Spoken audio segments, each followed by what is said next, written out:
नमस्कार दोस्तों, जय गौ माता, वंदे मातरम। ज्योतिर्मय गौमूत्र सेवा संस्थान से मैं डॉक्टर निशा भारद्वाज। आपने हमारा पिछला वीडियो देखा ही होगा जिसमें हमने आपको बताया था कि पित्त हमारे शरीर में किस तरह काम आता है। पित्त अगर बहुत ज़्यादा बढ़ जाए या बहुत ही ज़्यादा कम हो जाए तो किस तरह से हमारे शरीर को हानि पहुँचाता है और किस तरह से हमारा शरीर हमें सांकेतिक भाषा में बताता है कि आपका जो पित्त है वो असंतुलित हो चुका है। अगर आपने वीडियो नहीं देखा था तो उसका लिंक डिस्क्रिप्शन बॉक्स में आपको मिल जाएगा, आप उस वीडियो को ज़रूर देखिएगा।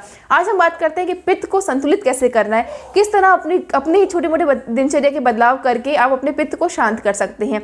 तो सबसे पहले बात करते हैं कि आयुर्वेद में जो 6 रस है उनमें से 3 रस का अगर आप सेवन करते हैं तो आपका पित्त नेचुरली घर बैठे ही संतुलित हो जाएगा। उसमें से पहला रस है कड़वा। कड़वे में क्या क्या आएगा? नीम, गिलोय, खसखस और भी कई सारे होते हैं। मैं आपको मेन 3 बताती हूँ। नीम, गिलोय, खसखस। नीम गिलोय का सेवन तो आप जानते हैं किस तरह करना है।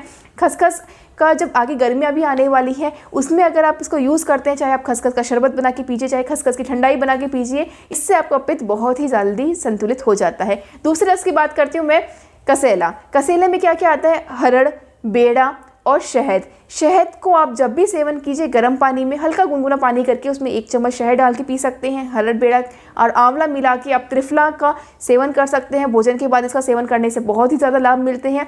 तीसरे रस की बात करती हूँ, मधुरस। मधुरस में क्या क्या आता है? अखरोट, नारियल, केला, गन्ना और मुनक्का आप सेवन कर सकते हैं। मुनक्के का जब भी सेवन कीजिए आप हमेशा मुनक्के को या कोई भी ड्राई फ्रूट हो उसको रात को पानी में भिगोकर ही नेक्स्ट डे सेवन करना है। एक वयस्क व्यक्ति के लिए 8 से 10 मुनक्का काफ़ी होती है।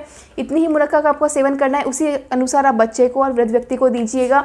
और साथ में जो गुड़ का सेवन है, ध्यान रखिए कि भोजन के उपरांत, भोजन के बाद में छोटी सी डली इतना गुड़ आपको ज़रूर लेना है। गुड़ से क्या होता है कि भोजन का पचने में बहुत ही सहायता मिलती है। जब मैं छोटी थी ना, मैं आपको अपना पर्सनल एक्सपीरियंस शेयर करना चाहूँगी कि जब मैं छोटी थी तो मेरे दादाजी को मैं हमेशा देखती थी वो भोजन के बाद इतना सा गुड़ ज़रूर लेते थे और हमें भी लेने की सलाह देते थे। और जब हमने भी अपने पेशेंट्स को ये चीज़ देखी, जब हमने उनको दी तो हमें भी सचमुच उतना ही लाभ मिला कि हर व्यक्ति ने हमें कहा है कि हमारा पित्त इन छोटी मोटी घरेलू चीज़ों को अपनाकर या अपने दिनचर्या में छोटे मोटे बदलाव करके पित्त शांत किया जा सकता है। उसके लिए कोई एक्स्ट्रा टैबलेट्स की जरूरत नहीं होती। आजकल तो क्या हो गया है ना, ज़रा सा पित्त बढ़ा या पित्त कुपित हुआ, थोड़ी सी गैस्ट्रिक प्रॉब्लम हुई, पेट में जलन, सीले में जलन हुई, फटाफट से कैप्सूल लिया, गैस्ट्रिक का कैप्सूल लिया और फील करते भाई अब हम ठीक हो गए हैं।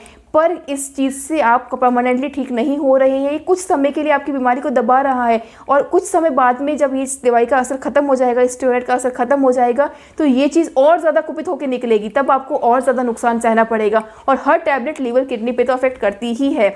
तो उन चीज़ों का आप ज़रूर ध्यान रखिएगा। टैबलेट्स का यूज़ नहीं करना है, सिर्फ छोटे मोटे दिनचर्या में तो बदलाव कर रहे हैं। साथ ही साथ में एक बात का ध्यान रखना है कि पानी का सेवन ज़्यादा से ज़्यादा कीजिए। जितना हो सके पानी अधिक पीजिए। पानी हमेशा नॉर्मल टेम्परेचर का पीना है। फ्रिज का ठंडा पानी बिल्कुल ही सेवन नहीं करना है।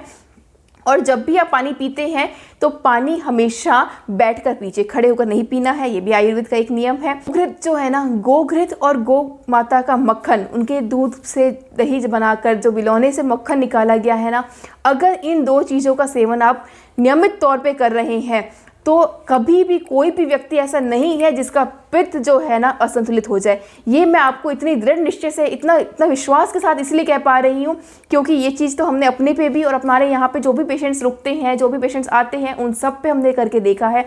याद रखिएगा, घृत और मक्खन देसी गौ माता का होना चाहिए, डेयरी का नहीं होना चाहिए। अगर इन 2 चीज़ों का अगर आपने सेवन कर लिया ना तो कभी भी चाहे वो बच्चा हो चाहे वो वृद्ध व्यक्ति हो, उसे पित्त की समस्या हो ही नहीं सकती। उसे पेट संबंधित भी कोई समस्या नहीं होगी अगर खास इन 2 चीज़ों पे अगर आपने ध्यान दिया, गोघृत और गौ मक्खन। तो इन चीज़ों का सेवन ज़रूर कीजिएगा। इसके बाद भी अगर कोई ऐसा व्यक्ति है जिसे बहुत ही लंबे समय से पित्त की समस्या हो रही है, इन दिनचर्याओं में सुधार करके भी अगर आपको पित्त ठीक नहीं हो पा रहा है, संतुलित नहीं हो पा रहा है, तो आप हमारे ज्योतिर्मय गौमूत्र सेवा संस्थान से संपर्क कर सकते हैं।